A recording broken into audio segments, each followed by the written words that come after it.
పంటకు కనీస మద్దతు ధర వంటి డిమాండ్లతో ఢిల్లీ చలో కార్యక్రమం చేపట్టిన రైతు సంఘాల ఆందోళనలు మూడో రోజుకు చేరాయి. ఈ క్రమంలో గురువారం పలు ప్రాంతాల్లో రైలు రోకోలకు పిలుపునిచ్చారు రైతన్నలు. ఈ నేపథ్యంలోనే రైతులతో మరోసారి చర్చలు జరిపేందుకు సిద్ధమైంది కేంద్రం. తమ డిమాండ్లను నెరవేర్చేందుకు తలపెట్టిన ఢిల్లీ చలో ఆందోళనకు హర్యానా ప్రభుత్వం అడ్డుపడడాన్ని నిరసిస్తూ రైలు రోకో కార్యక్రమానికి పిలుపునిచ్చాయి రైతు సంఘాలు.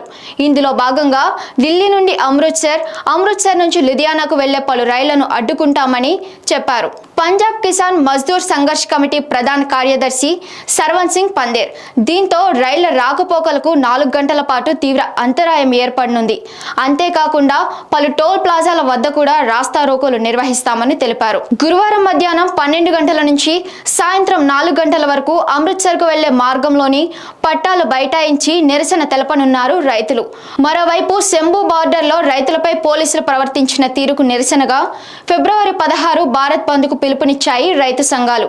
రైతులు తమ ఆందోళన విరమించాలని ఇప్పటికే పలు దఫాలుగా రైతు సంఘాలతో చర్చలు జరిపింది. అయితే ఈ భేటీలో అన్నదాతల డిమాండ్లను దాదాపు అంగీకరించామని, ఇంకొన్ని వాటిపై ఏకాభిప్రాయం కుదరట్లేదని కేంద్ర మంత్రులు తెలిపారు.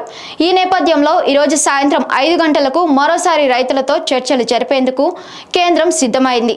ఇక వ్యవసాయ శాఖ మంత్రి అర్జున్ ముండా నేతృత్వంలోని జరగనున్న ఈ సమావేశంతోనైనా కనీస మద్దతు ధర సహా ఇతర సమస్యలకు పరిష్కారం లభిస్తుందని ఆశిస్తున్నామన్నారు రైతు నాయకుడు సర్వన్ సింగ్ పందేర్.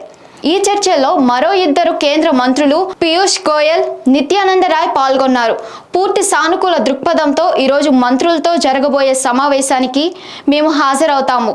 కనీసం ఈ సమావేశంలోనైనా మా డిమాండ్లను పూర్తిగా విని పరిష్కరిస్తారనే విశ్వాసం మాకుంది అని సర్వన్ సింగ్ పందేర్ అన్నారు. For more updates stay tune on 9 Vibes.